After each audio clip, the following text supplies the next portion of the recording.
जबर का मौसम कब बदलेगा? हम बदलेंगे तब बदलेगा, और बदलेगा, जरूर बदलेगा। हमारे गलों में ना तख्तियां डालो और हमें चक्कर लगवाओ पाकिस्तान के गद्दार लिखकर, हमारे माथों पे लिखो गद्दार, इधर या लिखो या गोली मार दो, हमारे लिए वो ज्यादा आसान होगा। तकलीफ होती है, हमारे ऊपर पर्चे देने की औकात पॉलिटिशियंस की नहीं है। ये क्या बेचते हैं, पर्चा देंगे हम पे, कमजोर लोग, बुज़दिल। ये इमरान खान पर्चा करवाएगा, नवाज शरीफ करवाएगा, आसिफ जरदारी पर्चा करवाएगा हम पे। ये औकात है पर्चा देने की इनकी?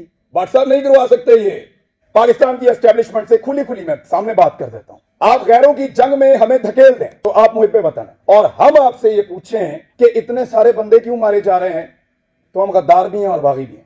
आप बंद कमरों के अंदर फैसले करें इस मुल्क के 22 करोड़ अवाम के, तो आप मुहिब्बे वतन हैं। हम आपसे पूछें कि उन फैसलों के नतायज पे नजर देखिए, बताएं कि ये हालात क्यों हुए, तो हम गद्दार हैं।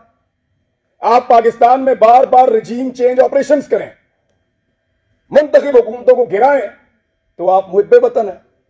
हम आपसे पूछें कि ये क्यों किया, तो हम गद्दार भी हैं और हम बागी भी हैं।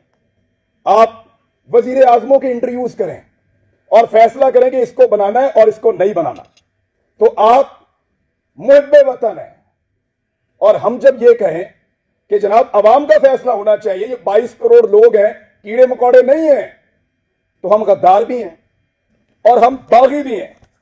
यानी आप बगावतों के और गद्दारियों के मुकदमे दर्ज करवाएं जो पूरी दुनिया में नहीं हो रहे। और जब हम आपको ये कहें कि क्या हम बागी हैं, तो उस पर भी हम बागी हैं, उस पर भी हम गद्दार हैं। यानी अजीबोगरीब किस्म का क्राइटेरिया बनाया हुआ है। आप हमारे लिए, हमारे मुल्क की जमीन को तंग कर दें, तो आप मुहिब्बे वतन हैं, और हम अपनी जमीन पे आजादी से रहने का हक मांगे, तो हम गद्दार हैं, हम बागी हैं। आप खुदा ना खास्ता कभी हार भी जाएं, तो आप मुहिब्बे वतन हैं। और हम आपसे पूछें कि हुजूरे वाला ये क्या हुआ था, तो हम गद्दार हैं, हम बागी हैं। आप किसी एक तजर्बे में नाकाम हो जाएं, तो आप मुहिब्बे वतन हैं, और हम सिर्फ नाकामी की निशानदेही कर दें, तो हम गद्दार हैं, हम बागी हैं। हम हंसे तो गद्दार हैं। इनकी क्या जरूरत है कि हमारे ऊपर पर्चा करवाएं? पर्चा मेरे पे हो या मीर शकील पे हो, अरशद शरीफ पे हो या साबिर शाकिर पे हो, समी भाई पे हो या भट्ट साहब आपके ऊपर हो या मीर भाई आपके ऊपर हो, ये नहीं करवा सकते पर्चा। ये जो पर्चा हमारे ऊपर होता है ना, बगावत का, गद्दारी का, इसके कॉपीराइट ही नहीं है पॉलिटिशियंस के पास, क्योंकि सब मुल्कों को इस बात का यकीन है कि उस मुल्क में रहने वाले शहरी उस मुल्क के वफादार हैं। सिर्फ पाकिस्तान के अंदर एस्टेब्लिशमेंट को इस बात का शक अभी बाकी है कि यहां पे गद्दार भी हैं और बागी भी हैं। अरशद शरीफ ने किसके लिए आवाज नहीं उठाई थी? आप सारे गवाह हैं। जिसको मार पड़ी वो उसका शदीद तरीन मुखालिफ होने के बावजूद कहता रहा कि गलत मारा, तो तकलीफ होती है ना। भट्ट साहब नाकामी थी हमारी, उसका हम पे एतबार खत्म हो गया। भट्ट साहब, उसको पता चल गया अब उसका बोझ नहीं उठा सकते, वो इसलिए मुल्क छोड़ के गया था। क्यों शक करते हो? क्या मसला है आपका? ये कहना चाहिए, वो नहीं कहना चाहिए, सवाल ही तो पूछते हैं। हम करते क्या है? यानी अजीबो गरीब किस्म के स्टैंडर्ड्स पाकिस्तान में बनाए हुए हैं।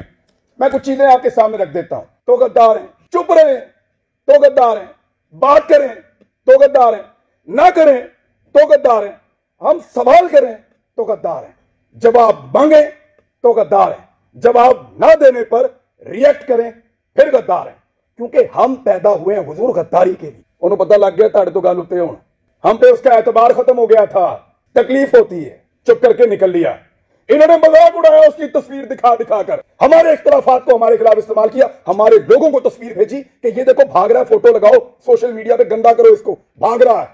और बुज़दिल नहीं था, बुज़दिल होता तो तुम्हारे साथ डील करता, तुम उसकी मिन्नतें कर रहे थे डील के लिए। रोज उसे कहते थे कि आओ बात करें, रोज उसे कहते थे कि आओ सरेंडर करो हमारे सामने। उसके बच्चों को थ्रेट, उसकी फैमिली को थ्रेट। अकेला था, उसको पता था सबको उसने अकेले ने संभालना, कोई और तो नहीं था उसके साथ। जाओ पूछो उसकी मां से, मैं मिलकर आया हूं उस दिन। सारी बातें करने के बाद, पूरा हौसला देने के बाद, आखिर में वो कहती है कि अरशद तो नहीं है ना, जो कुछ भी हो अरशद तो नहीं आएगा। अब हम पे उसका एतबार खत्म हो गया था, इसी काबिल हम पे भरोसा नहीं था उसका, इसलिए वो यहां से गया। बुज़दिल नहीं था, हम नकारा हो गए, हम उसको नहीं बचा पाए। मैं अभी थोड़ी देर पहले मैं मोटरवे पे आ रहा था, मैंने एक वीडियो रिकॉर्ड की। मुझे इत्तला दी गई कि आप इस्लामाबाद आएंगे तो पकड़ेंगे, तो मत जाओ। तो मुझे दो वजूहात समझ आई, या तो कोई ये चाहता है कि मैं यहाँ के बात ना करूं, या हो सकता है वाकई पकड़ ले। तो मैंने एक वीडियो छोटी सी रिकॉर्ड करवाई, इसलिए कि अगर मैं पकड़ा गया तो ये लोगों तक पहुंच जाएगी वीडियो। और मुझे जो इतला दी है, कैसे दी है, किसने पकड़ा, ये भी पता चल जाएगा। मैंने अपने बच्चों से भी माफी मांगी। मैं एक साल में उनको कोई किसी एक मौके पर भी जो मैं उनके साथ टाइम गुजारा करता था, मुझे वो मौका ही नहीं मिला। मैंने उसी वीडियो में उनसे माफी मांगी कि बेटा सॉरी बाबा, फिर लेट हो गए, लेकिन वादा आपसे पूरा करेंगे। लेकिन आपको पता मेरे दिमाग में भाई चीज क्या चल रही थी, मेरा भी आप सबसे एतबार खत्म हो गया। आखिर में मेरे दिमाग में ये आ रहा था कि अरशद नहीं है, बोलेगा कौन। वही था, सबको इकट्ठा करके वहां अदालत में पहुंच गया। क्यों पकड़ा उसको? हौसला देता था, डट कर खड़ा था, हर जगह उसने आवाज उठाई और पूरी कोशिश की उसने कि ये मुश्किल वक्त गुजर जाए। अभी मैं इस यकीन के साथ अंदर जाऊंगा कि अरशद पीछे नहीं खड़ा हुआ। सिर्फ ये एक कमी मुझे महसूस हुई है, वो इस कमी के साथ पाकिस्तान छोड़ गया था। वो तकलीफ मैंने आज पहली मर्तबा महसूस की है कि जब वो ये मुल्क छोड़कर जा रहा था तो वो कितना बेबस था, और उसका हमने मजाक उड़ाया कि फलां फ्लाइट से निकल गया, इस तरह निकल गया, इस तरह भाग लिया। उसने मुझे फोन पे बताया, इमरान तुझे पता है मैं कैमरे में जानबूझकर मुस्कुरा रहा था, वो इसलिए कि मुझे पता था ये मेरा मजाक उड़ाएंगे।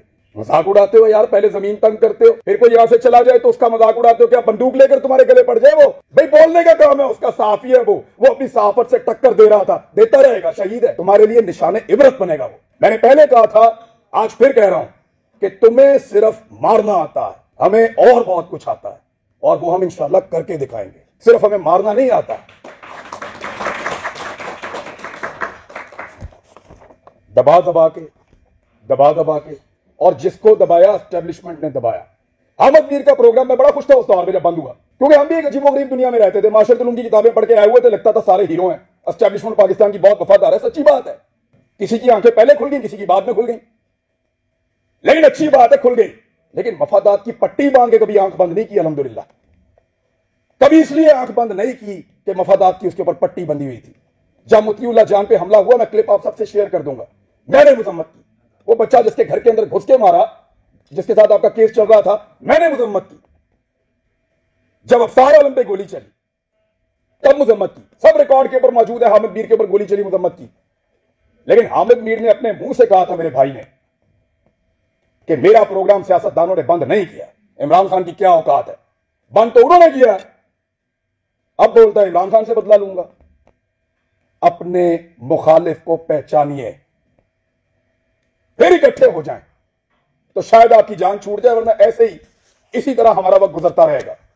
मैं सिर्फ एस्टेब्लिशमेंट को एक बात कहना चाहता हूं कि हुजूर आपका मर्तबा, आपका रुतबा बहुत बड़ा है। ये बहुत छोटे छोटे काम है जिनमें आप पड़े हुए हैं, ये छोटे छोटे काम हमें करने दें। मैं कुछ चीजें बड़ी क्लियर कर देना चाहता हूं अगले 2-4 मिनट के अंदर, कोई गलतफहमी रहे ना, खुलकर बात कर लेते हैं। हमारे ऊपर पर्चे देने की औकात पॉलिटिशियंस की नहीं है। हर चीज के कॉपीराइट्स होते हैं ना। ये जो रियासत से बगावत और गद्दारी का मुकदमा है, इसके कॉपीराइट इन सियासतदानों के पास नहीं है, वो इनके अब्बा जी के पास हैं, पाकिस्तान की एस्टेब्लिशमेंट के पास हैं कॉपीराइट्स। गद्दारी का पर्चा, बगावत का पर्चा, वो हम पे करवाएंगे। दुनिया के किसी मुल्क में ये पर्चे नहीं हुए। एतबार करें हमारे ऊपर कीड़े मकोड़ों पे, हम गद्दारों को ये मुल्क चलाने दो। आप मुझे वतन है, बहुत बड़े लोग हैं आप, बड़े बड़े काम किया करें आप, आपका रुतबा बहुत बड़ा है, बड़ा मुकद्दस काम है आपका, हम उसकी कदर करते हैं, यूं सलूट करते हैं आपको, खुश होते हैं आपको देखकर। लेकिन ये छोटे छोटे काम हमारे लिए छोड़ दीजिए, हमारे लेवल पे मत गिरिए। आप बीच में से निकल जाए ना, तो इन सब माफिया को हम संभाल लेंगे, मीडिया वाले। बस आपके खिलाफ बोलने को जरूरत की बात नहीं है, दिल नहीं करता, खुदा की कसम दिल नहीं करता, खुदा की कसम दिल नहीं करता। डरते वरते नहीं है, पता है आपको, बुज़दिल नहीं है हम। क्या करोगे, गोली मार दोगे, मार दो। करते नहीं है तुमसे, तुमसे प्यार करते हैं, तुम्हारी कदर करते हैं। डरो उस दिन से जिस दिन हमारे अंदर से यह जज्बा खत्म हो जाएगा। हम प्यार करना चाहते हैं, कदर करना चाहते हैं, हमें मत धकेलो, दीवार के साथ मत लगाओ, और ये ड्रामा बंद करो। पाकिस्तान के फैसले पाकिस्तानी करेंगे, पाकिस्तान के फैसले हम करेंगे। ये हमारा राइट है, लोगों का राइट है, डेमोक्रेसी ये कहती है। ये बंद कमरों के अंदर ड्रामे बंद करो। पाकिस्तान को तजुर्बा, मैं बचपन से पढ़ रहा था, लिखा हुआ था इस्लाम के लिए तजुर्बागाह बनाएंगे पाकिस्तान को। हमारे लीडर्स ने यह बताकर पाकिस्तान बनाया, वो किसी और चीज की तजुर्बागाह बना दिया पकड़ के। इसको पकड़ लो, उसको नंगा कर लो, उसको डंडे मारो, उसके कपड़े उतार दो, उसको घसीट के वहां पे ले जाओ, इसको जगाते रहो, इसको शहरों में फिराओ। अजीब ड्रामेबाजी है ये मुल्क क्या बना दिया आपने इसको। आपके अपने घरों में बच्चे नहीं है? यानी हमें डिवाइड करके हम पे रूल कर रहा है। पहले गोरा कर रहा था, अब एस्टैब्लिशमेंट कर रही है। इससे अगर निकलना है ना तो एक बार सोचना पड़ेगा। मैंने यहां किसी को तनकीद का निशाना नहीं बनाया, मैंने सिर्फ बताया है कि वो कौन है जो हम सबको डैमेज कर रहा है, और हम नहीं चाहते कि हम अपनी एस्टैब्लिशमेंट का मुकाबला करें। ये बात आ जाओ। अब तक के लिए इतना ही, थैंक यू।